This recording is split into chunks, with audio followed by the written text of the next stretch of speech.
Mais je pense que quand tu as un projet que tu avais et dont tu as rêvé pendant quasiment 30 ans quand même, il arrive et que ce projet n'est pas tout à fait comme tu l'as dans ta tête, c'est très très difficile à gérer parce que toi tu l'as mûri pendant très très longtemps ce projet. Et là, tu as ce petit être qui arrive et qui te dit « Eh ben non, je suis pas comme ça. J'ai ma petite personnalité à moi et en fait maintenant il va falloir faire avec. » On parle souvent de la joie d'adopter un chien, mais un peu moins de ce que ça vient réveiller chez nous. Car l'adoption d'un chien, c'est toujours un vrai tourbillon entre attente, fatigue et parfois peur de mal faire. Dans cet épisode, Tiffany nous raconte comment l'adoption de Taycan l'a amenée à revisiter son rapport à la réussite et à l'échec, une conversation pleine de vulnérabilité et de douceur où l'on parle d'attente, de pression et d'amour qui met parfois du temps à s'installer durablement. Mais avant de commencer, salut les aventuriers et bienvenue dans ce nouvel épisode du podcast Dans la niche qui explore la place du chien dans nos vies et dans notre société. Moi c'est Claire, je suis éducatrice et comportementaliste canin, spécialisée dans l'accompagnement du chiot et du chien de famille et l'hôte de ce podcast. Ma mission c'est de vous aider à comprendre votre chien pour mieux vivre avec lui grâce à un accompagnement personnalisé et des ressources accessibles. Dans la niche est un rendez-vous presque hebdomadaire pour tous les dog parents. On y trouve des témoignages, des échanges avec des pros, des réflexions personnelles et des capsules pratiques pour mieux vivre avec son chien. Alors que vous soyez déjà humain d'un chien ou que vous vous apprêtiez à le devenir, cet épisode est pour vous. Mais je ne vous en dis pas plus et je vous invite tout de suite à rejoindre ma conversation avec Tiffany. Salut Tiffany. Salut Claire. Tu vas bien ? Très bien et toi ? Oui, ça va bien, merci. Je suis trop contente de t'accueillir au micro du podcast. Merci beaucoup d'avoir répondu à mon invitation. Merci d'avoir proposé, ça fait très plaisir.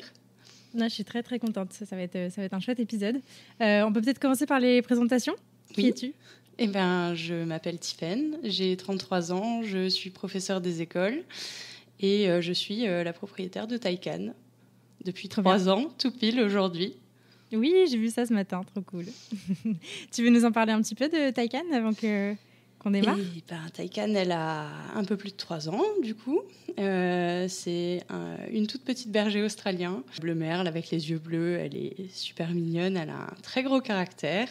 Et puis voilà, ça fait 3 ans qu'elle est arrivée à la maison et qu'elle nous accompagne maintenant dans toutes nos activités tout le temps.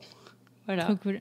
Trop bien. Bon, Tiffany, moi je suis trop contente qu'on enregistre cet épisode parce que du coup, tu m'as contactée il y a quelques mois maintenant, je crois, où on a commencé un tout petit suivi et puis après on a enchaîné avec le Club des Explorateurs où on continue de se voir quand même de temps en temps. Mais je me souviens très très bien de la fois où tu m'as écrit et je me suis dit waouh, mais j'aimerais tellement creuser ça avec elle et en faire un épisode. Donc je suis très contente d'être là aujourd'hui avec toi. Avant d'arriver un peu dans le cœur de ton histoire et de retracer un peu tout ce qui t'est arrivé, est-ce que tu pourrais revenir un peu sur toi, ton historique avec les chiens ? Est-ce que tu as toujours grandi entouré de chiens ou est-ce que c'est venu un petit peu plus sur le tard ? Comment ça s'est déroulé pour toi ? C'est venu très tard. J'ai jamais eu de chien avant Taycan, c'est ma première. Okay. C'est le début d'une grande aventure aussi, du coup. Mais par contre, j'ai toujours voulu avoir un chien. Donc, je pense que depuis que je sais parler et réclamer, j'en demande à mes parents régulièrement, aux anniversaires, à Noël, à toutes les occasions qui s'y prêtent. Je pense que je leur en ai mis plein la tête avec ça, mais ils n'ont jamais cédé. Voilà. Okay. Donc, c'était de la team frustration, pas de chien. Exactement. Alors, beaucoup d'autres animaux, mais pas de chien, à mon grand désespoir. Par contre, mes grands-parents avaient des chiens que j'ai à peine connus parce que j'étais toute petite. Mon père adore les chiens, il a toujours dit qu'il en aurait un plus tard. C'est toujours pas le cas, voilà. Mais on a quand même côtoyé des chiens parce qu'on était dans un village, parce qu'il y avait des chiens de ferme. Donc on a toujours eu des chiens autour de nous, mais pas à la maison. Et mon parrain a eu un chien quand j'étais à l'école primaire. Et donc, je m'en occupais les mercredis matins quand ils étaient au boulot. Donc, j'allais la promener. Et je la gardais avec moi entre midi jusqu'à ce qu'ils rentrent. Donc, j'étais super contente. Pendant les vacances, quand ils partaient, eux, en vacances, une fois que j'ai été adolescente, je venais la garder chez eux pour le week-end ou pour quelques jours. Trop bien. Trop cool. Ouais, c'est chouette comme première expérience, finalement. Oui. Ça fait quand même des bons souvenirs, j'imagine. Et puis que des bons souvenirs, en fait. Ouais. Trop bien. Comment ça a cheminé jusqu'à l'arrivée de Taycan, du coup, parce que tu l'as eu quand même assez... en étant bien adulte, quoi, déjà. Oui. Donc, t'as bien attendu, j'imagine, d'être bien posé et tout. Comment ça s'est passé pour toi ? Qu'est-ce qui a été déclic ? À quel moment tu t'es dit, allez, go, c'est maintenant ? Eh ben, je me le suis pas dit. J'ai continué à réclamer en fait. Donc ma mère ne voulait pas parce que ma mère a très peur des chiens. Donc ça a toujours été un nom très ferme pour un chien. Donc on a eu des chats parce que ma mère adore les chats. Donc on a toujours été entouré de chats. Moi je suis cavalière depuis que je suis petite, donc j'ai eu un cheval aussi à mes 18 ans quand j'ai été capable de l'assumer. Donc on a toujours eu des animaux, mais le chien c'était vraiment ce qui me manquait. Et puis moi j'avais ce grand rêve de partir avec mon cheval et mon chien en balade en liberté tous les deux, parce qu'en plus je monte mon cheval régulièrement à l'école ou en cordelette, donc je voyais vraiment cet idéal de liberté, d'aller galoper dans les champs avec mon chien qui court à côté. Enfin, c'était la belle image d'Épinal comme ça que j'avais. Et avec Clément, quand on s'est installé, on a eu un premier appartement qui ne s'y prêtait pas vraiment parce que très mal insonorisé. Donc on se voyait mal avoir un chien avec le voisinage à côté qu'on entendait déjà beaucoup. Clément, lui, il avait déjà eu des chiens quand il était plus jeune, donc il savait ce que c'était. Et puis il m'avait dit, ouais, en appart, c'est quand même un peu compliqué. On n'avait pas les notions qu'on a maintenant non plus, hein. On ne se le cache pas. Et donc, on s'était dit, on attendra d'être posé, mais régulièrement, je remettais le sujet sur le tapis. Et puis, il me disait, tu sais, moi, je ne te dis pas non, hein, je te dis juste, est-ce que maintenant, c'est le bon moment ? Alors, j'ai mis l'idée de côté, même si, à chaque fois, on pourrait peut-être prendre un chien maintenant. Hein. Jusqu'au moment où on a eu la maison. Donc, au début, on a eu la maison en novembre 2021. Au début, on s'est dit non, on est dans les travaux, on avait des pièces à refaire entièrement, des murs à casser. On s'est dit, bon, un chien, c'est peut-être un peu compliqué quand on est dans la poussière et dans les travaux. Donc, on a encore repoussé. Et puis, un jour, je suis arrivée avec mes petites annonces, comme d'habitude, en lui disant, oh, regarde, celui-là est trop mignon, celui-là est trop mignon aussi. Il m'a dit, écoute, appelle. Et là, j'ai... Ah bon ? Vraiment ? On appelle maintenant ? Tu es sûre ? Parce qu'en fait, le fait d'avoir été frustrée pendant quasiment 30 ans, quand on te dit oui, c'est compliqué. Et là, j'ai un peu paniqué et je me suis dit, bon... Ok, qu'est-ce qu'on fait ? Moi, mes animaux viennent d'associations, donc je m'étais toujours dit je prendrais un chien au refuge. Donc j'ai commencé à demander. Et puis on m'a dit avec un chat à la maison, le refuge c'est compliqué parce qu'on ne peut pas tester tous les chiens. Donc voilà. Les refuges nous ont aussi dit non parce qu'on travaillait tous les deux et qu'on n'aurait pas eu le temps. Donc on était très frustrés. Et puis on en est revenu en se disant que moi, pour un premier chien, un chien avec déjà un bagage, c'était peut-être pas ce qu'il y avait de plus simple non plus. Donc on s'est tourné vers l'élevage. On a contacté quelques élevages différents qui avaient déporté quand ça m'arrangeait pas, parce que moi je m'étais dit je voudrais bien avoir le chiot en fait au moment des grandes vacances, parce que étant enseignante, c'était plus facile. Je me suis dit on aura le temps de s'habituer, de commencer l'éducation, de le rendre propre avant de retourner au boulot. Donc c'était vraiment comme ça que je voulais que ça se passe, pas l'avoir et puis 3 jours après retourner au travail toute la journée, quoi. On a cherché une portée qui arrivait et qui serait disponible à ce moment-là. On a fini par trouver, pas très loin de chez nous, donc on avait 2 heures de route, un petit élevage familial, donc tout ce qui me plaisait. Et puis on a appelé, on a été les premiers à aller voir la portée. Et puis comme pour tout le reste, en fait, j'ai bloqué. Je me suis dit, bon, maintenant, on fait quoi ? Parce que moi, je m'attendais aussi un petit peu à ce gros panneau lumineux où on me disait, en fait, c'est celui-là qu'il faut prendre. Et ça se passe pas comme ça dans la vraie vie. Il n'y a pas le chiot qui te saute dessus et qui te dit, c'est moi qui vais rentrer avec toi. Et donc, c'était un petit peu le deuxième mur que je me prenais en me disant, maintenant, il faut choisir, et il faut choisir en conscience, parce qu'on ne va pas faire n'importe quoi, et c'était très compliqué. Et donc, j'ai laissé Clément choisir. Voilà. Avec le critère de... Oui, c'est ça, c'est moi qui voulais un chien, mais en fait, je n'ai pas assumé du tout. Et donc, le critère, c'était, on voulait une femelle. Donc, l'éleveur nous a montré toutes les femelles qu'il avait. Clem m'a dit, écoute, moi, la petite là, elle me plaît bien. Effectivement, moi, c'est celle qui me tapait le plus dans l'œil aussi. Donc, on a dit à l'éleveur, on pense que c'est celle-ci. Et il nous a dit, c'est bien, c'est la seule qui n'est pas de la portée que je vous montre.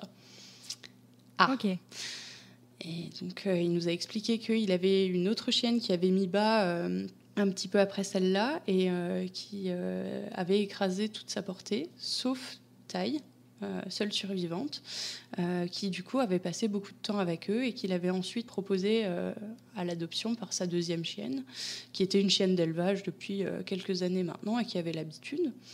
Donc, une petite histoire un petit peu compliquée quand même déjà dès le démarrage parce que biberonnée, parce que pas de vrais frères et sœurs, mais des frères et sœurs adoptifs qui étaient plus grands qu'elle. Et donc notre choix s'est porté sur elle. Donc on est rentré à la maison en ayant choisi Taille, en ayant donné un prénom, et puis sur le retour je me suis dit mince, est-ce que vraiment c'est une bonne solution? Est-ce qu'on a fait le bon choix? Est-ce que c'est pas un peu trop tôt? Est-ce que je suis bien préparée? Et là c'était le début du puppy blues, parce que clairement maintenant j'ai un mot à mettre dessus, je le savais pas au début, mais ça a été une grosse période d'angoisse, alors que moi j'avais toujours imaginé qu'avoir un chien ça serait le bonheur, et les débuts ont été vraiment très difficiles. En termes de temporalité, par rapport au moment où vous vous êtes dit ok go, on peut commencer à appeler des élevages, se renseigner, etc. On était combien de temps après là? Moi, j'avais contacté les premiers élevages en février, mais on n'était pas encore arrêté sur notre décision. On voulait seulement se renseigner pour voir si le projet était réalisable. Parce que, comme tout le monde nous avait dit, bon, un berger australien, ça reste pas seul, c'est compliqué quand on travaille. Donc, on s'était renseigné sur les différents élevages. Et puis, nous, on nous avait dit, en plus, vous rentrez entre midi, ça va le faire, il n'y aura pas de problème. On a été voir Taycan au mois de mai. Fin mai. Ok. Voilà. Ok, donc il y a 3-4 mois, quoi. Ok. Ouais. Et moi, j'avais commencé à me renseigner entre-temps. J'ai fait la bêtise aussi de rentrer sur des groupes Facebook de bergers australiens. Et là, j'ai vu les mini vélociraptors de 4-5 mois là, qui te démontent une maison. Et je me suis dit, waouh, vraiment ? Est-ce que c'est une bonne idée? Mais bon, moi, ça a toujours été le berger australien. Je veux dire, depuis que j'ai 14 ans, dans ma tête, c'est un berger australien. C'est ce que j'allais te demander. Ouais, le choix de la race, il était arrêté. Alors, Clément, il m'a quand même demandé si vraiment on ne pouvait pas se porter sur autre chose aussi, parce que lui, il aimait bien les huskies. Moi, je lui ai dit non. Clairement, je ne peux pas. C'est trop d'énergie. Pour moi, ces chiens-là, j'ai pas le temps qu'il faut non plus, parce qu'on était bien d'accord que c'est moi qui m'en occuperais plus que lui, parce que je suis plus à la maison que lui. Et moi, le husky, je me voyais pas avec. En plus, les chiens un peu primitifs comme ça, c'est compliqué aussi, parce que quand tu vas en balade en forêt à lâcher, c'était aussi plus de risque de les voir partir chasser. Spoiler alerte, Taycan piste, donc finalement on a un petit peu de tout dans toutes les races, mais voilà. Ouais. Mais à la base, moi le ski pas du tout, même si je trouve ça très beau, mais c'est pas une race avec laquelle je me voyais évoluer au quotidien. Et du coup, il m'a aussi suggéré le berger américain, parce que lui, il aimait bien les petits chiens, il était habitué aussi à avoir eu des petits chiens, donc lui, il m'a suggéré un petit chien. Ok. Moi, j'aimais bien l'idée du moyen grand chien, berger allemand, bosseron, berger australien, que moi j'avais vu dans mon enfance, puisque les chiens de ferme, c'était souvent ces chiens-là. Et donc, comme j'avais eu l'occasion de garder un berger australien quand j'ai eu 14 ans, qui sortait de refuge en plus, et cette chienne-là m'avait subjuguée. Réellement. Ouais. Et en fait, je n'en démordais plus depuis cette soirée-là, et je me suis toujours dit, ça sera ça ou ça sera rien. Donc c'est ça. Okay. Bon, des fois, quand on se met des règles comme ça, voilà, on peut pas lutter, quoi. Non. Faut aller au bout du projet, quoi. Voilà. Après, on n'avait pas l'idée de la couleur, mais c'était le berger australien. Ouais, ok. Ok, donc là, tu vas visiter Taille. En tout cas, tu vas visiter cet élevage. Vous vous arrêtez du coup sur cette petite loupiote, et vous apprenez du coup qu'elle est pas de cette même portée là avec laquelle vous la voyez. Est-ce que à ce moment-là, l'éleveur vous dit quelque chose des répercussions que ça peut avoir? Est-ce que c'est des questions qui vous viennent en tête ou pas du tout? Comment ça s'est passé? Alors, comme elle était avec une autre portée, moi, ça m'a pas choquée. Je pense que si elle avait été vraiment toute seule, ça aurait été peut-être plus une alerte. Mais là, le fait qu'elle ait quand même d'autres chiots, d'autres adultes sur la ferme, ça m'a pas choquée. Il nous a juste dit qu'elle avait déjà un petit caractère, parce que malgré le fait qu'elle soit plus jeune que les autres, qu'elle soit plus petite, elle arrivait à accéder à la gamelle, elle se laissait pas démonter, elle était toujours la première pour tout, la première pour manger les croquettes, la première pour faire ses besoins dehors. Donc il nous avait dit bon, c'est une battante. Après, nous, finalement, ça s'inscrivait un petit peu dans notre projet. On était parti au début sur un chien de refuge. On s'est dit, en fait, elle a déjà une histoire. Ça correspond avec notre mode de vie, tous nos autres animaux qui ont été récupérés, qui avaient déjà une histoire aussi. Donc on s'est dit, en fait, oui, c'est elle. Il n'y avait pas le petit panneau, il n'y avait pas le petit chien qui te saute dessus en te disant c'est moi qui y vais rentrer, mais il y avait cette cohérence. Ouais, donc, quand on en a reparlé sur le trajet du retour, on s'est dit oui, c'est lui qui l'a choisi, mais si j'avais dû faire un choix, j'aurais fait le même que lui. Donc, on était raccord là-dessus. On s'est dit, voilà, c'est parti. Ouais, ok, trop cool. Et est-ce que l'éleveur vous avait donné des infos sur la maman, etc. Parce que oui. Du coup, c'est quand même pas très anodin. Est-ce que c'était... Enfin, comment est-ce qu'il vous en a parlé de ce qui s'était passé ou de comment est-ce qu'elle était ? Il nous l'a pas montré directement. Nous, on a vu l'autre maman. Elle était pas sûre. Je crois qu'elle était partie avec son fils dans les champs ou je ne sais plus. Mais en tout cas, elle n'était pas sur l'élevage à ce moment-là. Parce que c'était pas la portée qu'il allait présenter non plus. Donc, voilà. Mais le papa était sur l'exploitation. La maman faisait partie de l'élevage aussi. Elle faisait généralement pas de portée. Il nous avait expliqué qu'il l'avait mis à la saillie plusieurs fois et qu'elle ne voulait pas prendre, elle ne se laissait pas faire par les mâles. Et donc, il n'avait jamais forcé en se disant que ça serait une chienne qui resterait sur l'exploitation mais qui ne ferait pas de reproduction. Et ça lui allait très bien comme ça. Et quand il a eu son nouveau mâle, Stitch, un bon gros berger australien tricolore magnifique, il les avait laissés ensemble parce qu'ils s'entendaient bien.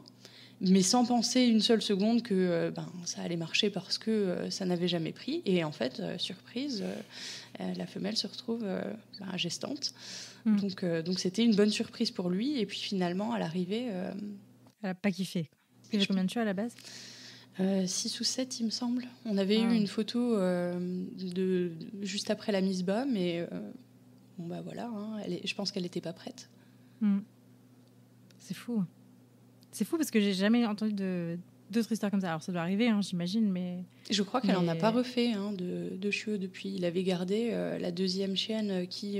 il en avait 2 autres qui faisaient des portées alternativement sur l'exploitation. Il les avait gardées toutes les 2, mais je crois qu'elle n'en a jamais fait depuis. Mais par contre, on avait eu des photos, on avait eu les photos du père, de la mère. On n'était pas inquiets à ce sujet, en tout cas. Ouais. Ok, très bien. Donc là, on est en mai. Donc là, il y a encore quelques semaines à passer sur l'élevage jusqu'à arriver à la maison. Comment tu vis l'attente jusqu'à ce qu'elle arrive ? Parce que du coup, tu nous as dit que c'était un peu le début de l'angoisse. Est-ce que tu as été plutôt team je me renseigne à fond et je me fais un peu peur ? Exactement ça. Okay. J'ai fouillé Facebook, Google, des livres. Moi, je peux pas te dire que je suis très scolaire parce que c'est pas forcément le cas, mais par contre, j'adore me renseigner, j'adore me former, apprendre en permanence. Donc, j'ai fait ce que je sais faire le mieux. Je me suis renseignée. Voilà, donc j'ai cherché partout, littéralement partout. J'ai commencé à prendre des formations en ligne sur les chiots pour essayer de mettre toutes les chances de mon côté, pour savoir exactement quoi acheter, quel type de harnais, quel type de laisse, longe, panier, gamelle. Quel type de croquettes il fallait prendre, parce que l'éleveur nous avait dit qu'il allait nous donner des croquettes, mais on ne savait pas exactement qu'est-ce que ça serait comme croquette non plus, donc on a commencé à se renseigner là-dessus. Quel jouet pour le début, les sorties, parce qu'on entendait un petit peu de tout, il faut les sortir 5 minutes par mois de vie, tous les jours. Et puis des gens qui nous disaient, en fait non, vous pouvez le sortir, mais il faut faire attention au rythme. Enfin voilà. Donc on s'est renseigné sur tout ça. Donc moi je bombardais Clem d'infos et il me disait, il faut que tu te calmes. Respire, ça va bien se passer. Une fois qu'elle sera là, tu verras, ça va aller, ça sera naturel. Moi j'en ai déjà eu, ça va bien. Voilà. Et moi j'ai continué de me renseigner. Et en fait, plus j'en voyais, et plus je me disais, mais en fait... elle pourrait devenir agressive, elle pourrait devenir réactive chien. Si on fait pas bien les choses, et ben en fait, peut-être qu'elle sera pas propre. Et donc j'ai commencé à mettre tout un tas de questions et d'angoisses dans la tête. Et parallèlement, on avait l'éleveur qui nous envoyait des photos de temps en temps en nous disant, elle grandit super bien, alors elle reste petite par rapport aux autres, mais elle se laisse pas faire. Il nous envoyait des vidéos où elle commençait à pousser un petit peu les autres, à leur montrer que c'est pas parce qu'elle était petite que elle allait pas accéder à la gamelle, aux jouets, au machin. Et je me disais, waouh, elle a un sacré caractère. Donc ça va être probablement un petit peu plus compliqué que ce que j'avais imaginé encore. Donc ça a rajouté un petit peu d'eau à mon moulin. Ouais. Et j'étais très très contente d'aller la chercher, mais je paniquais quand même réellement à l'idée de mal faire. Ouais. Pas de ce qu'elle pourrait être, mais moi de me louper sur son éducation et de me retrouver avec un chien que j'aurais, avec des gros guillemets, foutu en l'air. Parce que j'avais loupé les premières étapes. Ok, je vois, comme beaucoup de monde, je crois, Oui. qui écoute le podcast. Probablement. Ok. Du coup, elle arrive.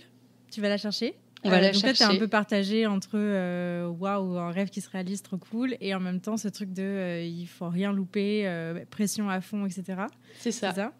Comment ça se passe du coup, son arrivée, les premiers jours, comment t'as vécu tout ça?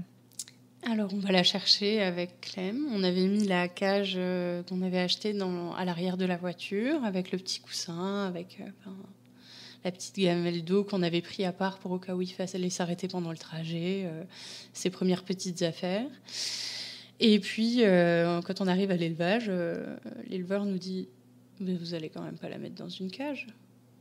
Eh ben, en fait, pour le trajet, on avait pensé que si. Il a dit, en fait, nous, on l'a transportée, mais on l'a pas habituée à la cage. Donc, si vous la mettez tout de suite dedans, elle risque de paniquer un petit peu. Ça va peut-être être compliqué. Moi, je vous conseille de la prendre sur vous. Je me dis, ok, pas de problème. En sachant que il nous avait montré un petit peu comment est-ce qu'ils faisaient. C'était un élevage familial. Il leur avait appris à aller dehors pour faire leurs besoins. Donc, ils étaient déjà quand même habitué à ça. Il avait fait les premiers suivis en liberté aussi avec les adultes, les premières petites balades. Donc je me suis dit on va suivre ce qu'il nous dit. Il les connaît après tout, donc on la prend sur nous. Donc Clem roule et puis moi je la prends au début sur mes genoux. Puis comme elle gigotait pas mal, je la mets à mes pieds dans la voiture. Le trajet se passe hyper bien. Elle est très très sage, très calme. Elle pleure pas, elle nous regarde, elle est d'une gentillesse incroyable. Et je me dis, en fait, t'as angoissé pour rien. Tout se passe bien. On arrive à la maison, on fait un premier petit tour dans le jardin pour qu'elle puisse faire ses besoins, pour lui montrer. Et puis on la rentre à l'intérieur en se disant, voilà. Elle est très calme, peut-être qu'elle a envie de dormir aussi, parce que mine de rien, on a été faire nos petites 5 minutes dans le jardin. Le trajet, ça l'a fatiguée aussi. Donc on lui montre l'intérieur, les premières pièces, le chat, la gamelle. Mais tout se passe incroyablement bien. Et je me dis, voilà, t'as stressé pour rien. Et je sais pas, l'angoisse m'a pas quittée. Et donc je me disais, mais mince, elle est là et puis elle mange pas beaucoup quand même.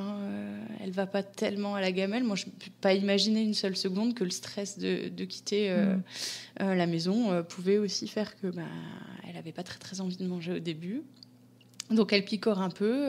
On envoie un message à l'éleveur qui nous dit non, ça peut être tout à fait normal. Laissez-lui 2-3 jours pour s'acclimater et puis après on verra. On se mettait un réveil toutes les 2 heures, 2 heures et demie, nuit et jour pour la sortir.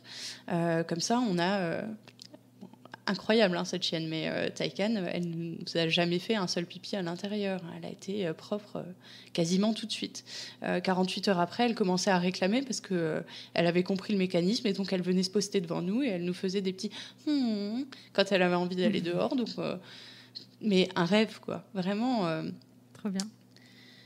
Avec le chat, ça se passe super bien aussi.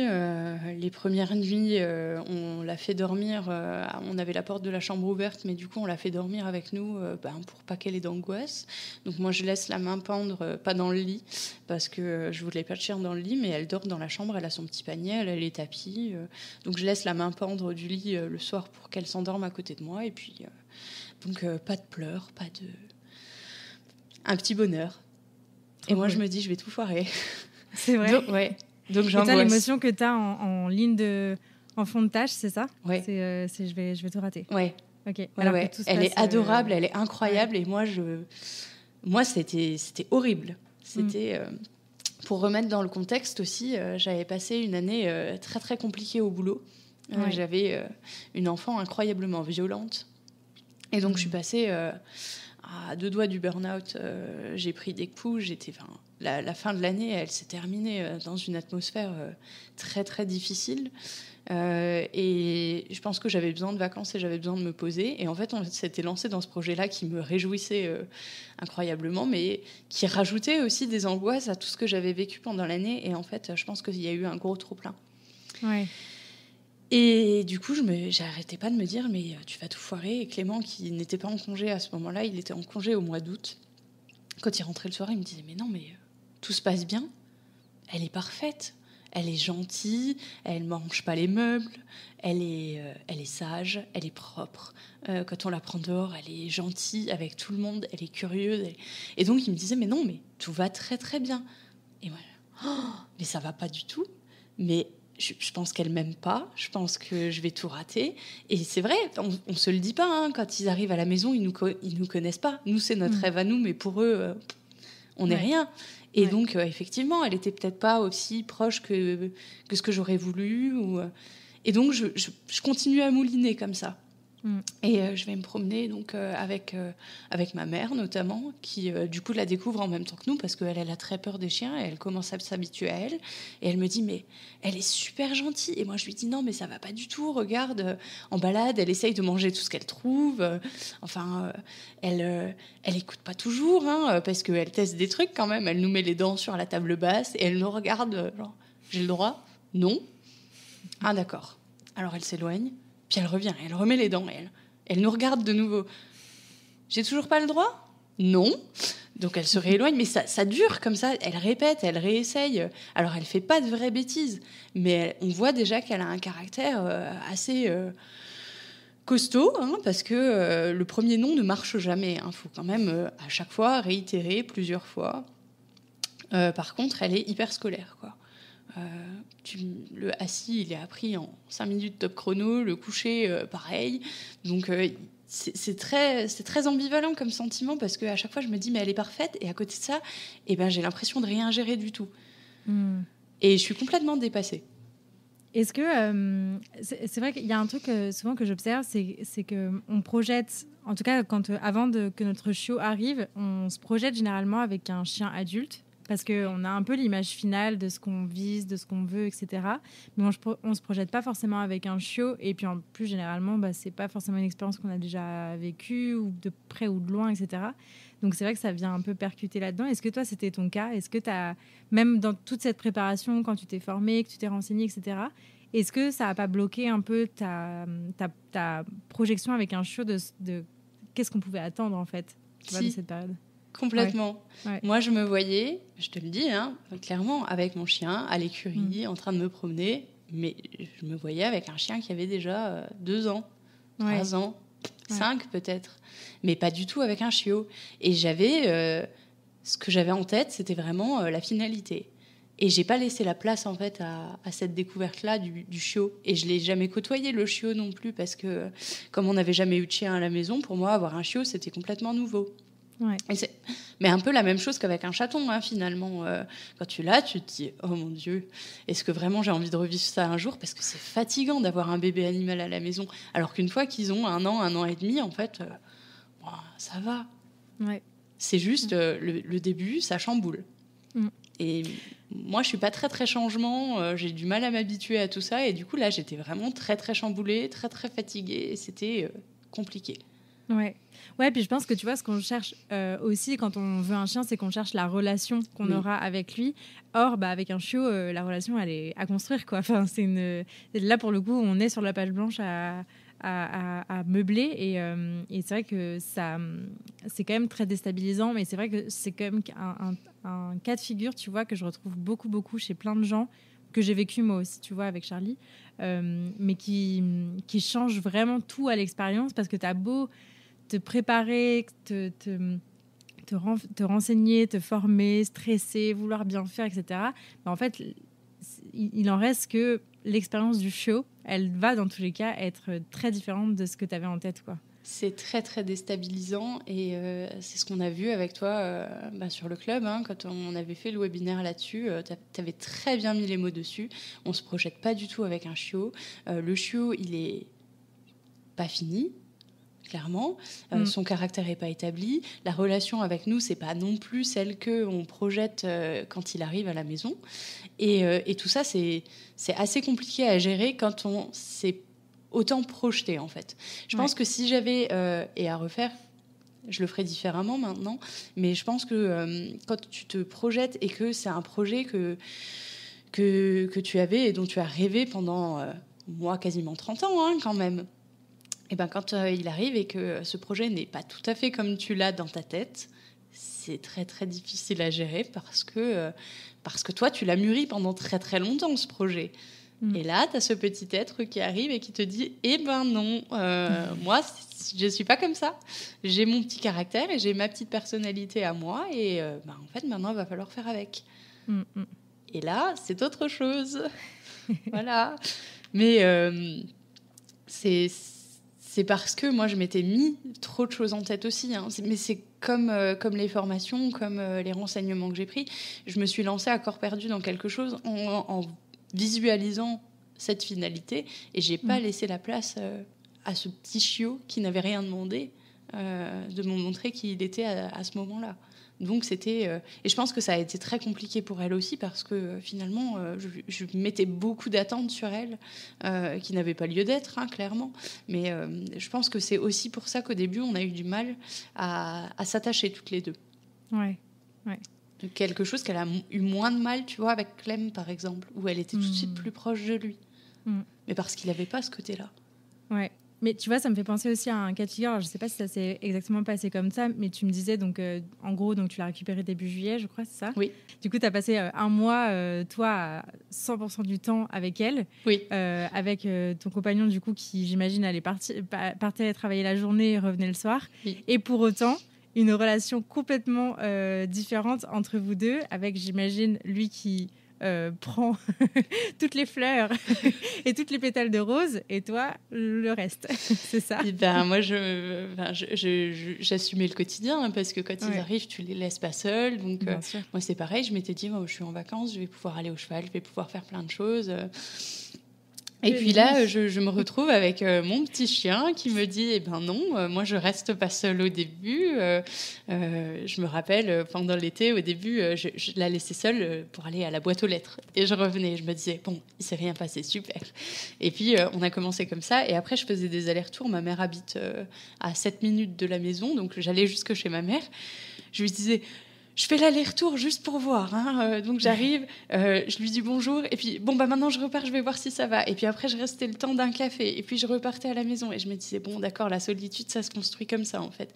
Mais de la même façon, en fait, elle n'a jamais rien fait. Je veux dire, elle dormait, et ça se passait très, très bien. Mais moi, je m'imaginais tellement de choses qui pouvaient mal tourner que c'était compliqué. Et puis Clem, quand il rentrait du boulot, il me disait c'est bon, il s'est rien passé, tu vois, la maison est entière, toi t'es entière, tout va bien. Et moi j'étais épuisée. Ouais. Et Taille, elle était super contente de le retrouver, donc elle lui faisait une fête d'enfer. Et moi je dis ok, d'accord, c'est cool, merci, j'adore. Donc je vivais tout ça très très mal. T'as eu les mordiments avec Taille sur les objets ou sur toi? Non. Pas trop? Okay. Quand on faisait la bagarre, quoi. Mais elle nous a pas mordu les mollets, elle nous a pas troupoté. Non, quand je te dis vraiment, c'était une première de classe, c'était le chiot parfait. Et ça va pas. T'avais conscience de cette dissonance entre ce que tu ressentais et ce que tu vivais, au-delà de ce que Clem pouvait te... j'allais dire, oui, voilà, en fait, j'en avais conscience parce que lui, il me le renvoyait. J'en avais conscience parce que quand j'en discutais avec ma mère qui n'avait jamais eu de chien, elle me disait, elle a l'air tellement gentille. Pourquoi tu râles ? Et donc, là, je le voyais, mais quand j'étais toute seule avec elle, je voyais du négatif alors que ça ne l'était pas. Mais là, je m'en rendais moins compte. Ok. À quel moment t'as eu un peu le déclic où t'as vraiment senti que c'était trop pour toi? Juste avant que Clem soit en congé. Parce que là, je pense que j'étais vraiment fatiguée à ce moment-là. Des réveils, des sorties, j'avais envie de me poser. Et j'y arrivais pas. Et juste avant qu'il soit en congé, ouais. Okay. Là, ça a été le trop. Ok. Qu'est-ce qui s'est passé du coup à ce moment-là? Comment t'as manifesté ça? J'ai pleuré énormément. De toute façon, je pleurais beaucoup à ce moment-là, hein, du reste de l'année, des difficultés qu'on avait eues au niveau du boulot et puis de la fatigue accumulée. Et il y a un soir où, je ne sais même pas si c'était vraiment un soir où il est rentré du boulot ou alors il rentrait de quelque part, mais je me suis mise à pleurer en lui disant que ça irait jamais, qu'elle m'aimait pas, que j'arrivais pas à tisser de lien avec elle, que ça n'allait pas alors que tout était parfait. Je me rappelle, je lui ai vraiment dit ça. Elle est parfaite, mais j'y arrive pas. Je sais pas, il y a un truc qui va pas. On s'attache pas. Et il me disait, mais en fait, si, elle t'aime beaucoup. C'est toi qui la laisse pas arriver jusqu'à toi, en fait. Et donc, j'ai eu une énorme crise de larmes. J'ai pleuré beaucoup, beaucoup ce soir-là. Et il m'a dit, et c'est horrible à dire maintenant, parce que... mais il me fallait ce déclic-là. Il m'a dit, écoute, si ça va pas, demain, on la ramène. On appelle l'éleveur et on la ramène. Et c'est pas elle et c'est tout. Et quand il m'a donné cette porte de sortie-là, non, on la ramène pas. Non, on peut pas, c'est elle reste. Mais il a fallu qu'il me mette devant cette porte-là en me disant, il y a une sortie. Si vraiment ça va pas, on la ramène. C'est pas une fatalité. Ouais, je crois qu'on s'autorise pas à se dire ça. Non, mais c'est horrible de se le dire. Maintenant, quand je reviens en arrière et que je me dis, tu te rends compte, on aurait pu la ramener. On aurait pu passer à côté de ces 3 années qu'on a avec elle et qui sont incroyables. Mais il fallait que je le sache. Ouais.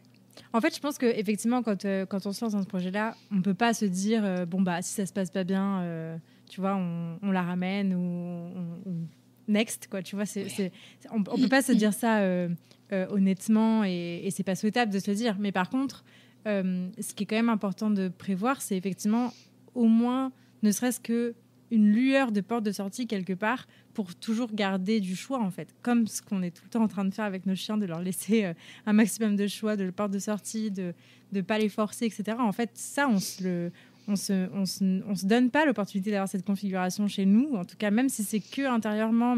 Et pour autant, effectivement, t'es pas la première, tu vois, que j'entends me dire, en fait... à un moment donné, on est allé jusqu'à se poser la question et quand on a été face à ce dilemme-là, ça a commencé à changer un peu la donne et ça a été un peu mieux et j'ai eu un peu moins de charge mentale parce que j'ai un peu mis les choses en balance. Tu vois, j'ai un peu pris du recul par rapport à la situation. Mais c'est vrai que c'est pas un truc qu'on s'autorise parce que voilà, puis surtout quand on se dit voilà, moi je veux sauver un chien, tu vois, il y a un peu ce syndrome du sauveteur aussi qui vient et qui dit que je peux pas être le bourreau, tu vois, ça je peux pas passer de l'un à l'autre, alors que sans aller jusque là, en fait, juste, tu vois, des fois ça va être de savoir que tu peux la laisser en garde une journée ou deux chez une telle personne en qui tu as confiance, tu vois, tout ça, juste des petits tips comme ça, en fait, sans dire que toute l'éducation de notre chiot ne va pas reposer sur quelqu'un d'autre parce que nous, on ne s'en sent pas capable, mais au moins d'avoir des petites portes de sortie comme ça qui permettent de prendre une respiration et de se dire en fait, ok, tout va bien, tu vois, j'avais juste besoin de me retrouver, moi, au-delà du chamboulement de vie que c'est arrivé à générer, et ensuite on repart et tout va bien, quoi. Mais clairement, et je pense que c'est quelque chose dont on ne parle pas assez, hein, parce que finalement, c'est pareil que quand tu as des enfants, il y a un moment où tu as aussi besoin d'avoir du temps pour toi. Et donc, tu les laisses ou à garder, ou chez mamie, ou avec le papa, et tu prends ta journée parce que tu as besoin de souffler, de te retrouver. Et le chien, c'est aussi très différent du monde que moi, j'avais connu, parce que moi, je viens du milieu du cheval, donc ça fait là actuellement ça fait 14 ans que j'ai le mien, et moi je m'étais toujours dit, parce que Clément me prévenait, un chien c'est beaucoup de travail, c'est du quotidien, et moi j'avais toujours dit oui, mais en fait j'ai un cheval, être dehors tous les jours je sais ce que c'est, le sortir tous les jours je sais ce que c'est, et je m'étais jamais dit qu'en fait le cheval il est pas dans la maison. Et donc quand tu as besoin d'un break, tu pars de l'écurie. Et tu as ton moment à toi où tu coupes et où tu le vois pas en plus parce qu'il n'est pas dans le champ visuel et donc c'est différent. C'est une vraie pause que tu n'as pas avec un chiot quand tu es à la maison avec lui tout le temps. Et qui dépend entièrement de toi. Pour ses moindres faits et gestes, il faut que tu sois là. C'est ça. Et c'est une temporalité complètement différente. C'est une gestion qui est tout autre aussi. Et l'autre chose, c'est qu'effectivement, dans le monde du cheval, même si moi, ça n'a pas été mon cas parce que Indigo, c'est un sauvetage aussi, donc il n'a jamais été question de le replacer, même si ça n'allait pas. Le but, c'était de lui offrir une meilleure vie que ce qu'il avait. Et donc, dans tous les cas, ça ne pouvait être que mieux. Taille, quand on l'a eu, on ne s'est jamais dit si ça ne nous convient pas, on la replacera. Alors que concrètement, quand tu achètes un cheval pour du loisir ou pour du sport, tu as cette fenêtre de te dire, en fait, si on ne se correspond pas, parce que c'est pas juste est-ce qu'il me correspond ou pas, c'est si on ne se correspond pas, si les activités que je lui propose ne lui correspondent pas, ou physiquement, ou mentalement, ou qu'il n'est pas fait pour, à un moment, tu t'en sépares. Et même si c'est dur à dire, c'est mieux pour tous les deux. Mais quand tu prends un chien, tu ne le prends pas en te disant, si mon quotidien ne lui correspond pas, ou ne nous correspond pas à tous les deux, on a une porte de sortie. Il n'y a pas cette option-là quand tu pars chercher un chiot. Tu prends un compagnon de vie et t'assumes. Ouais. Et t'assumes, alors que, effectivement, c'est... après, voilà, c'est aussi pour ça que les questions en amont doivent être hyper importantes et doivent être vraiment posées. Et on doit parler de tout ça, tu vois. On doit se poser toutes ces questions-là avec honnêteté et pas... juste du rêve et de la projection en tête, tu vois, c'est effectivement là que c'est important, mais effectivement, on ne s'autorise pas, tu vois, ne serait-ce que juste de faire garder son chiot, quoi, tu vois, je reviens à ça, mais en fait, à quel point ça change toute la donne quand tu sais que, en fait, ton quotidien, il va devenir 100% d'attention centrée sur ton chiot, parce que dès qu'il va bouger, il va avoir besoin de toi. Que tu vas devoir sans cesse, tu vas plus penser à ta petite vie, ton confort, son confort, tu vas juste penser à ok, il est quelle heure, dans combien de temps il faut que je ressorte pour faire le pipi, est-ce que tu as tout mangé, est-ce que tu as mastiqué, tu as eu assez de prestations aujourd'hui, tu vois, enfin tout ça, on se rend pas compte à quel point c'est un chamboulement énorme dans une vie. Et en fait, au bout d'un mois à vivre ça non-stop, H24, et d'avoir switché hyper vite d'un mode à un autre alors qu'on ne s'était pas vraiment préparé à ça, en fait, c'est normal que ça explose, quoi, tu vois. Donc voilà, sans aller jusqu'à forcément se dire... je pense que c'est important, dans tous les cas, quand on adopte un chien, de se dire, effectivement, peut-être qu'il peut y avoir des changements dans ma vie, parce que, ça va durer... l'histoire va durer quand même à peu près 15 ans, tu vois. Sur 15 ans de vie, il peut y avoir des déménagements, il peut y avoir des séparations, il peut y avoir des nouveaux êtres humains qui vont graviter autour de la famille et qui font que peut-être ce chien-là ne le vivra pas hyper bien. Qu'est-ce qu'on fait à ce moment-là? Quelle solution on a? Qu'est-ce que je suis prête à faire pour? Est-ce que je suis prête à déménager pour mon chien? Est-ce que... Enfin, tout ça.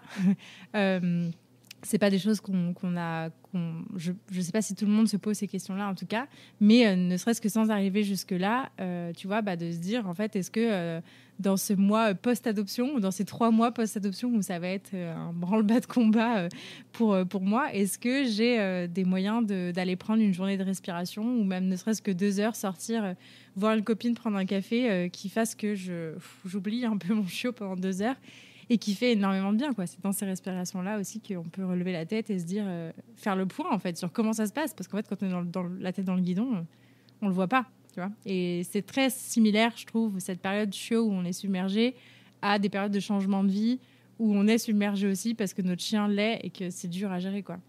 Mais clairement, je suis entièrement d'accord avec toi. Et je pense que sur tout ce qu'on a appris avant de l'avoir, sur toutes les formations, il n'y a pas une seule fois où on a envisagé cette question de prendre 2 heures pour la faire garder, ou une demi-journée, ou juste pour aller souffler. Et c'est ce qui nous a manqué. Hein. Alors peut-être moins à Clem parce qu'il était au boulot au début et donc il n'avait pas toute la journée avec elle. Mais en tout cas, moi, c'est ce qui m'a manqué. Alors qu'on aurait pu le faire parce qu'on avait de la famille autour qui nous l'aurait gardé sans problème. Mais on ne s'était pas posé la question. Et après, cette option-là, moi, je ne la voyais pas. Puisqu'on ne nous l'a jamais proposé, en fait, c'était pas quelque chose que j'ai envisagé. à tort, clairement. Et donc, moi, j'ai attendu qu'elle ait compris la solitude, vraiment. Et j'ai eu beaucoup de chance parce qu'on n'a jamais eu d'angoisse, on n'a jamais eu d'anxiété. Enfin, ça s'est passé très naturellement. Et donc, à la fin, je pouvais partir, à la fin des vacances, fin août, je pouvais partir tranquillement quelques heures comme ça, en la laissant à la maison après une promenade, et en me disant, OK, je vais souffler. Mais bon, une fois que de toute façon la porte de sortie avait été posée, on a aussi enchaîné sur les congés de Clem, où j'ai pu souffler aussi beaucoup plus parce qu'il était à la maison, parce qu'on travaillait un petit peu plus ensemble aussi avec elle, et donc c'était plus facile. Mais ouais, non, c'est un vrai sujet, ce chamboulement-là. Et je pense aussi à toutes les familles qui traversent ça en ayant un chiot hyper excité, avec beaucoup de mordiments, avec très peu d'autonomie, parce que ça arrive aussi chez les chiots qui ont vraiment besoin d'être H24 collés, qui vont pas du tout dormir tout seuls, qui vont avoir besoin d'aide dans beaucoup de choses de leur quotidien, etc., qui vont mettre beaucoup d'excitation, où les balades se passent pas super bien quand on est en ville, quand on est en appartement. Tout ça, c'est des choses qui viennent se rajouter à l'expérience et qui sont assez violentes au final pour l'humain qui gère ça tout seul de front, quoi. Est-ce qu'à ce moment-là, t'étais le mode je vais rater des choses, j'ai peur de rater des choses que tu avais avant son arrivée, c'est réactivé un petit peu aussi, ou est-ce que tes angoisses étaient plutôt centralisées sur le fait que vous aviez du mal à créer du lien, enfin qu'en tout cas ça prenait du temps en fait juste pour créer du lien? Ah non, moi j'ai toujours eu en fond je vais rater quelque chose, mais c'est un trait de caractère chez moi, oui, c'est un truc, de jamais rien vouloir rater, de faire les choses à fond tout le temps, d'être surinvesti, parce que c'est pas juste très investi, c'est surinvesti. C'est clairement ce que je fais tout le temps. Donc c'était juste une autre manifestation de ce trait de caractère. Ouais. Mais je le gère beaucoup mieux maintenant, maintenant qu'on se connaît mieux. Et je pense qu'à la fin de l'été, je le gérais déjà beaucoup mieux aussi. Ouais. Parce que j'avais vu que majoritairement tout se passait bien. Donc il n'y avait pas tant de raisons que ça de s'angoisser. Et puis finalement, les vraies angoisses qui sont arrivées par la suite ont été vérifiées, parce que c'est des choses qui se sont réellement passées. Ouais. Donc pas sur la propreté, pas sur les mordiments, j'ai pas eu un bébé raptor qui m'a refait toute la maison et qui m'a troué les murs. Elle a été incroyable. C'est une vraie bonne première expérience avec un chien, parce que Taï, elle a ce caractère première de classe, un peu comme moi d'ailleurs, où il faut toujours tout réussir, et un peu très très angoissée aussi de pas bien faire. Et on se ressemble beaucoup là-dessus. Et on a tous les deux aussi ce côté de je fonce, advienne que pourra, mais il faut surtout pas rater. Donc on se lance dans des trucs et on y va un petit peu au bluff, en essayant de se rassurer nous-mêmes, en se disant que tout va bien se passer et qu'on va y arriver. Ouais. Voilà. On est un peu toutes les deux comme ça aussi. Et après, on a eu toutes les angoisses, parce qu'à force de traîner sur les réseaux sociaux et de voir que majoritairement tout se passe toujours très bien chez les gens, parce que c'est toujours ce qu'ils montrent. Quand on a eu nos premières difficultés avec les autres chiens, là ça a été une véritable angoisse, parce que c'est un petit peu ce que je redoutais aussi. Et puis ça s'est passé. Ouais. Alors qu'est-ce qui s'est passé? On a été au Club Canin. Ouais. Là, je pense que c'est son histoire à elle, et le fait qu'elle ait toujours été avec des chiots plus grands qu'elle ait dû se faire une place, mis ça sur le tapis quand on est arrivé au Club Canin. Mais notre première visite, on avait fait l'école du chiot en pensant que ça serait très bien. Et on a été assez vite déçus, parce que la première séance s'est très bien passée. C'était au mois de juillet, donc il n'y avait personne. On était 2, donc ça a été très très bien. Et puis après, en fait, on s'est vite retrouvés avec entre 10 et 15 chiots dans le parc à chiots, endroit fermé. Et donc là, Taï, qui était très timide, pas peureuse, mais vraiment timide, et qui avait besoin d'y aller à son rythme, de pouvoir observer, et elle s'est retrouvée avec tous ces chiots, et on nous a interdit de l'aider, parce que moi, elle venait se cacher dans mes jambes, et en fait, on me faisait me déplacer pour qu'elle aille avec les autres chiots, et qu'elle reste pas en retrait. Et là, il y a ce côté, en fait, il faut que je me fasse une place qui a ressurgi, parce que comme elle ne pouvait pas observer, elle est rentrée dedans. Et donc, elle a commencé à grogner, elle a commencé à pourchasser les autres pour essayer de se faire un peu de place, parce qu'elle avait besoin de cet espace-là. Et le fait d'être un petit peu bousculée, pas forcément physiquement, hein, mais d'être oppressée, et même mentalement, et c'était trop pour elle. Et on a eu une première expérience où l'éducatrice du club l'a attrapée par le cou et l'a levée en nous disant qu'il fallait qu'elle apprenne parce que ça, c'était pas possible. Et en fait, on s'est arrêté là. Ouais. On a dit ça, c'est pas possible. Moi, je veux pas de coercitif. Je veux pas qu'on attrape mon chien. Je veux pas qu'on le tape. Je veux pas que... C'est pas possible. Je veux pas qu'on me le retourne non plus. Donc, on y a pu remis les pieds. Mais bon, le mal était fait. Elle a eu une appréhension longtemps avec les autres chiens. Ok.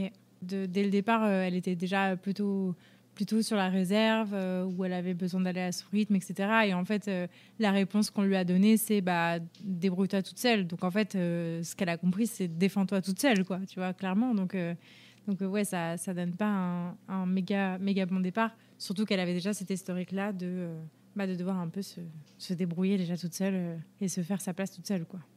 Ouais, et moi, ça m'a beaucoup bousculée, ça m'a beaucoup fait réfléchir, cette histoire. Ouais.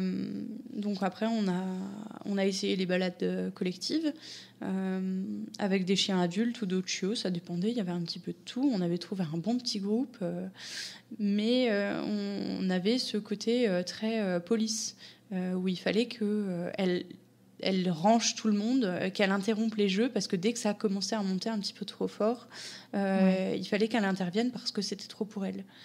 Et comme on n'avait pas eu les clés dès le départ en se disant, en fait, si ça va pas, tu viens chez nous, et nous, on va gérer le problème, et qu'on l'avait laissé faire toute seule, et elle s'est dit, en fait, je vais le faire. Je vais faire la police, je vais interrompre les jeux des grands, je vais me mettre entre, je vais embêter tout le monde parce que, en fait, ici on joue pas, ici on reste tranquille. Et ça a été compliqué pendant quelques mois. Ok. Au-delà de cette expérience de l'école du chiot et du club canin, tu t'es fait accompagner par des pros à un moment donné ou pas trop avant qu'on se voit, je me souviens plus trop. Par toi.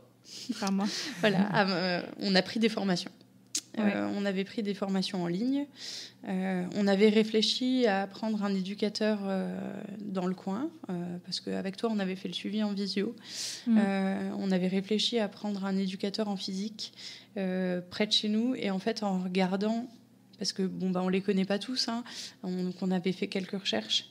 Et ceux qu'on voyait sur Internet ou dans les recommandations, en fait, c'était des méthodes qui nous parlaient pas du tout. Ouais. Malheureusement, les bons éducateurs sont plutôt cachés. Voilà. Donc au début, on était seuls. Après, je suis tombée sur ton podcast. Donc avant de te contacter, c'est un des premiers podcasts que j'ai écouté.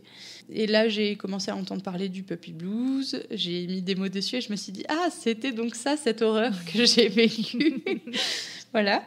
Et puis on avait une copine qu'on a rencontrée sur des balades canines en fait et qui faisait de la pension, de la garde à domicile.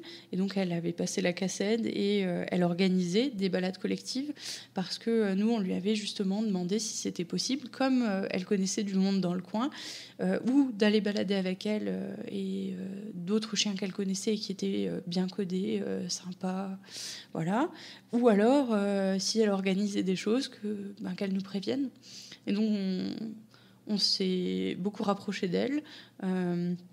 C'est toujours une très bonne amie d'ailleurs, et c'est avec elle qu'on a fait nos premières vraies balades collectives où on s'est retrouvés avec des gens qui avaient des chiens depuis longtemps et qui nous ont dit en fait là il faudrait que tu rattaches et que tu la reprennes près de toi, comme ça elle arrêtera d'interrompre les jeux, elle va se calmer toute seule, tu verras, le fait de continuer à marcher avec nous.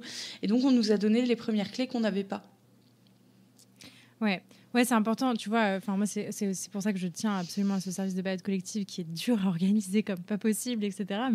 Mais qui est, à mon sens, hyper nécessaire parce que, en fait, c'est pas anodin de promener son chien avec d'autres chiens. Je connais quand même très peu de chiots pour qui les autres chiens, c'est pas du tout un sujet. Tu vois, enfin, il y a forcément un moment donné, parce que ça demande énormément de compétences, de communication, de contrôle de soi, de savoir comment se sécuriser, etc. etc. C'est pas anodin en fait. Et c'est hyper illusoire de croire que parce qu'on va mettre son chien au contact d'autres chiens, ça va se faire tout seul. Et tant qu'il n'y a pas de mauvaise expérience, tout se passera bien, tu vois. Et c'est vrai que des fois, il y a malheureusement des mauvaises expériences qui marquent et que parce qu'on ne sait pas, parce qu'on découvre aussi, il faut qu'on passe par la mauvaise expérience pour se rendre compte que waouh, attends, il y a peut-être un problème qui va faire que ça peut impacter derrière.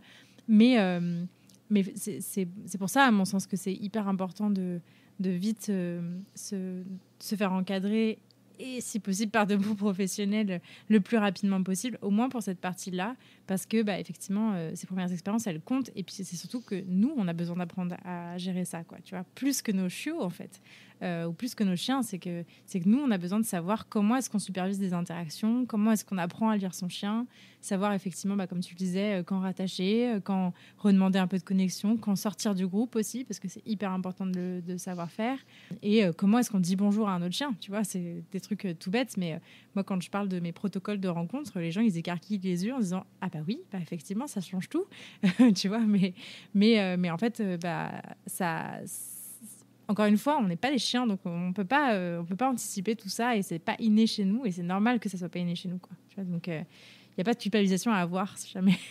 Mais peut-être s'il y a des auditeurs qui nous écoutent qui n'ont pas encore de chien, axez-vous là-dessus, quoi. Tu vois, pour moi, ça serait ça un peu le message de prendre la bonne connaissance avant de faire tout ça. Parce que c'est de la formation de l'humain, plus que du chiot, et de savoir, on verra s'il y a besoin. Clairement, si c'était à refaire, je chercherais d'abord un bon accompagnement. Donc je retournerai pas en club canin parce que c'est une expérience qui m'a pas plu, ou en tout cas pas pour de l'école du chiot, peut-être pour d'autres activités qui sont organisées là-bas, mais pas pour ça. Ouais. Par contre, je miserais beaucoup sur les balades collectives encadrées avec un bon pro, parce que c'est pareil, on a eu aussi ce gros travers après de chercher toutes les balades possibles sur les groupes Facebook par exemple, et on n'est pas toujours tombé avec des chiens très sympas, on n'est pas toujours tombé avec des gens très sympas non plus, où on avait des visions différentes. Alors c'est pas forcément un problème, parce que je suis pas obligée de faire exactement comme les autres, mais il y a des choses qu'on voit et qui nous déplaisent quand même, ou après la balade peut ne pas être très agréable parce qu'on s'entend pas aussi, parce qu'on n'a rien à dire et que finalement c'est pas un si bon moment que ça. On a fini par trouver, nous en tout cas, un bon groupe à ce moment-là, qui se réunissait tous les dimanches, pas toujours dans le même lieu, où on se donnait l'adresse avant, donc on explorait pas mal. Il y avait des chiens de toutes les races, de tous les âges, et ça c'était très chouette, et ça a duré un moment comme ça où ce groupe-là en tout cas, c'était des gens qui étaient très bienveillants et qui connaissaient leurs chiens et qui nous ont donné énormément de clés et d'outils à ce moment-là pour que ça se passe bien, et vraiment je les remercie, parce que je pense qu'on ne serait pas sorti si facilement de cette mauvaise passe sinon. Et après on a fait d'autres bêtises, on a misé que sur les balades collectives, et donc en dehors de ce groupe toute la semaine en fait moi je m'organisais. Voilà. Quand je te dis que je suis surinvestie, je rentrais du boulot et je m'organisais des balades en rentrant du boulot. Donc en fait, j'étais toujours sous pression parce qu'il fallait que je rentre à l'heure, qu'on parte à telle heure, qu'on rejoigne ce groupe, que machin. Et donc, on a eu une période comme ça jusqu'à ces 1 an et demi, je pense, où on baladait. Si c'est pas tous les jours, c'est presque en collectif. Voilà. Et ça, c'est pareil. Avec le recul, je le referai pas. Mais à ce moment-là, en fait, ça me paraissait mieux pour elle et plus facile à gérer aussi avec des gens qui s'y connaissaient. Voilà. Ouais. Est-ce que peut-être que là-dedans, moi, ce que j'entends, c'est que tu cherchais aussi du soutien, tu cherchais aussi de la ressource, tu vois, et qu'en fait, tu avais un gros besoin de soutien et de ressources que tu as trouvé avec ces balades. Plus que, sous couvert on va faire progresser taille. Tu vois, il y avait surtout ce truc-là de te faire encadrer toi, en fait. Oui. Je pense. Bon, après, on a aussi trouvé des gens très sympas avec qui on s'entendait très bien et qui, du coup, baladaient pas toujours les mêmes jours. Donc, en fait, on changeait de binôme à chaque fois. Mais on a fait trop de balades collectives à ce moment-là. Comment toi, tu t'es sentie là, à ce moment-là? Donc là, on est à peu près, ce que tu nous racontes, on est à peu près un an et demi après, du coup, cette grosse période d'arrivée. Comment ça a évolué pour toi, ces angoisses de rater? À quel moment est-ce que quand même le lien s'est un peu mieux fait? Tu vois, comment ça a évolué pour toi? Comment t'es sortie de cette période compliquée? Alors, le premier été, quand Clem a commencé à être en congé, je pense que là, j'ai lâché du lest et le lien s'est fait. Okay. À partir du mois de septembre, j'avais une ombre. Ouais. Peu importe où j'étais dans la maison, j'avais une ombre. Voilà, donc j'avais trouvé ma meilleure copine que j'avais rêvée. Voilà, c'était mon petit binôme. Et après, ça n'a plus changé. J'ai toujours une ombre partout dans la maison et partout où je vais. Après, le fait de tout rater, on a eu des périodes où ça allait mieux quand je voyais que effectivement, en fait, j'avais pas à m'angoisser, que tout se réglait, que pris en charge correctement, en fait, on arrivait toujours à rattraper ce qu'on avait fait. Et puis après aussi, je me suis dit, en fait, à un moment, t'es prof, ce que tu apprends à tes élèves, c'est que on est tout à fait en droit de faire des erreurs et c'est même mieux d'en faire pour apprendre. Donc à un moment, ce principe, tu te dis qu'il faut l'appliquer à toi aussi et que on va faire des erreurs parce que en fait, j'ai jamais mis les pieds là-dedans et j'apprends en même temps qu'elle. Donc tu t'autorises aussi à réagir en fonction de ce que tu vois ce jour-là et à te dire là, c'est pas comme hier, il y a un nouveau truc. On va voir ce que ça donne et puis on va faire avec et puis on va demander autour de nous parce qu'il y a des gens qui l'ont déjà vécu, il y a des gens qui... Donc on va demander et puis on verra bien et puis on prendra ce qu'il y a à prendre à droite et à gauche et puis ce qu'on ne veut pas, on le laissera parce que je commençais un petit peu plus à prendre confiance aussi en mes décisions et à me dire en fait il y a des choses que je veux bien et il y a des choses que je veux pas. Après, voilà, il y a des choses, clairement, les colliers coercitifs, par exemple, ça n'a jamais été une option. On s'était toujours dit, peu importe ce qui arrivera, on fera sans. Je rentrais à la maison en disant à Clem, écoute, voilà, il y a eu ça, on m'a conseillé de faire ça ou de faire ça. Qu'est-ce que toi t'en penses ? Moi, je partirais plutôt là-dessus. Ou alors, il me disait, écoute, ça, bof. Ou alors, il me disait, je te suis, de toute façon, tu es avec elle plus que moi, donc c'est toi qui sais, c'est toi qui gères. Et on est parti un petit peu comme ça, en se disant on va faire au jour le jour. Trop bien. Ce que j'entends là du coup, c'est que j'ai l'impression que ton compagnon a été peut-être plus un binôme après ses congés, où il a peut-être plus aussi créé du lien avec elle, qu'il l'a eu un petit peu au quotidien, etc. Et que du coup, à partir de là, il y a aussi un peu un switch de je me retrouve un peu toute seule perdue dans les angoisses à ok, là on fait équipe et on avance ensemble et en fait on expérimente ensemble cette nouvelle expérience, quoi. Clem, c'est un vrai pilier pour moi parce que moi je suis une grande angoissée, lui il est très stable, donc c'est assez incroyable d'avoir quelqu'un comme ça à nos côtés quand on est aussi angoissé que moi, parce que il a tendance à me remettre un petit peu d'équerre et à me dire écoute, là tu vas trop vite, réfléchis, mais à me laisser faire mes erreurs quand même. Donc quand il voyait par exemple que je partais toujours en balade collective, tu sais, tu peux aussi sortir seule. Oui, mais fais comme tu veux, mais tu peux aussi sortir seule. Après, il faut le temps que ça chemine, parce que chez moi, ça met un petit peu de temps. J'entends, mais j'écoute pas. Donc, ok, très bien. Il faut le temps que ça arrive jusqu'au cerveau.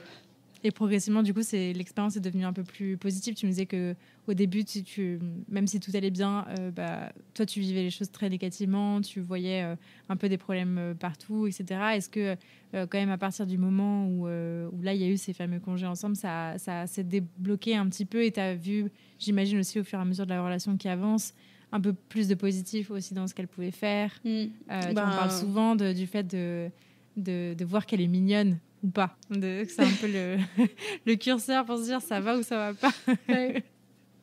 Non, elle était géniale. On a commencé à faire plein de choses ensemble. Le fait qu'elle grandisse aussi, qu'on puisse partager des activités et pas juste des toutes petites sorties ou des choses comme ça, ça a vraiment tout changé. Moi, j'avais une binôme que je pouvais prendre partout. Elle est venue avec moi à la pré-rentrée quand il n'y avait pas encore d'élèves. Elle venait avec moi à l'école pour préparer la classe. Enfin, c'était trop cool. C'était mon petit rêve. Voilà. Elle était trop chou. Elle faisait les yeux doux à tout le monde. Alors, on avait toujours tout le monde qui voulait la caresser. En plus, elle adore ça. Elle adore les gens. incroyable, mais j'en ai pris conscience vraiment à partir du mois d'août. Donc il nous a fallu 2 gros mois quand même pour que ça se décante et que je me dise, en fait, j'ai une petite merveille dans les mains et elle me passe énormément de choses. Et maintenant, il faut que j'ouvre la porte, quoi. Mais une fois que la porte était ouverte, c'était bon. Hein, il fallait juste que je lui laisse un peu de place. Ouais. Qu'est-ce que ça t'a appris, tu dirais, de vivre cette expérience-là avec Taï ? Que généralement, ça se passe pas comme tu voudrais que ça se passe. Et c'est pas pour autant que c'est mal. C'est souvent des très très bonnes expériences, c'est des très très bonnes surprises. Ça m'a fait rencontrer des gens aussi que j'aurais pas rencontrés si j'avais pas eu un chien. Ça m'a fait prendre confiance en moi énormément, plus que tout ce que j'ai eu dans ma vie jusqu'à présent, hein, parce que on pourrait se dire qu'avec le cheval par exemple, 500 kilos ça te fait prendre confiance en toi, hein, mais non, c'est pas du tout pareil. Et Taï, c'est un soutien au quotidien aussi. Hein. Quand je te dis, c'est mon ombre réellement. C'est mon binôme. C'est ton miroir. C'est elle qui me rassure. C'est mon miroir, clairement, parce qu'on est très, très semblables. Voilà. Malheureusement pour Clem, hein, parce qu'on est exactement pareil. Donc, c'est pas toujours drôle pour lui. Ouais. Parce qu'on est pénibles toutes les deux. Voilà. Mais on se ressemble beaucoup et c'est assez incroyable de se dire que finalement, c'était vraiment le bon choix parce que je me vois pas avec un autre chien. Peut-être un jour, hein, mais la place qu'elle a pris dans ma vie, c'est incroyable. Trop cool. Est-ce qu'il y a des ressources que tu aimerais partager ? On fait du mantrailing avec Taycan parce que elle a commencé à pister. On a cherché des activités qui se rapportaient au flair du coup, et on a une amie qui est coach mantrailing addict. C'est Atmos Flair. Elle est basée en Moselle. Elle fait des stages, des demi-journées de cours quasiment tous les week-ends. Et elle développe son activité. Elle a une connaissance incroyable sur les chiens. Elle a une super lecture. Elle nous a énormément aidés. C'est aussi une personne ressource en plus d'être une personne incroyable. Et le mantrailing, c'est une activité qui nous a boosté, Taï et moi, de façon exponentielle, hein, parce que ça nous a vraiment appris à prendre confiance en l'une et en l'autre, en plus de prendre confiance en nous. Et du coup, elle, je la recommande en tant que ressource parce qu'elle est sur les réseaux et elle poste plein de conseils toutes les semaines. Elle a un podcast aussi. Voilà. Et du coup, Atmos Flair, comme le flair du chien, sur Instagram. Et si vous pouvez vous rapprocher d'elle, trop cool. C'est que du bonheur. Trop bien. Je mettrai les liens dans les notes de l'épisode. Trop cool. C'est elle que tu passes le micro ? J'aimerais beaucoup. Ouais, ok. Ouais, parce qu'elle a aussi une super histoire avec son chien. Et puis, c'est ça qui l'a amenée vers le mantrailing. Et elle est bourrée de connaissances, donc je pense qu'elle a énormément de choses à raconter. Et c'est pas forcément une histoire qui a été facile tout le temps non plus, donc je pense que ça peut beaucoup parler aux auditeurs aussi. Trop cool. C'est noté. Trop bien. Merci beaucoup, Tiffany. Est-ce qu'il y a des sujets sur lesquels tu aurais voulu aller, sur lesquels je t'ai pas amené ? Je ne crois pas. Ok. Non, c'était vraiment l'arrivée de Taï qui a été un vrai chamboulement pour nous et je pense qu'on en a fait le tour. Voilà. Maintenant, le reste, c'est de l'histoire. Hein. C'est du bonheur tous les jours. Voilà. Trop cool. On terminera là-dessus alors. On terminera là-dessus. Trop bien. Merci beaucoup, Tiffany. Je suis trop contente d'avoir pu enregistrer avec toi. Merci beaucoup de m'avoir proposé ça. Et trop cool. Trop bien. Merci beaucoup. Et puis, je te dis à bientôt. À bientôt. Salut. Merci beaucoup de m'avoir écouté jusqu'au bout et d'avoir passé ce petit moment avec Tiffany et moi. J'espère que ce nouvel épisode vous a plu et si c'est le cas, je vous invite à en parler autour de vous et à le partager sur les réseaux sociaux en me taguant @lanicheaventure. Et si votre chien est déjà ado ou adulte et que vous voulez continuer à progresser dans votre relation, alors je vous invite à rejoindre le Club des Explorateurs. C'est ma communauté en ligne dédiée aux dog parents qui sont engagés dans l'éducation de leurs chiens.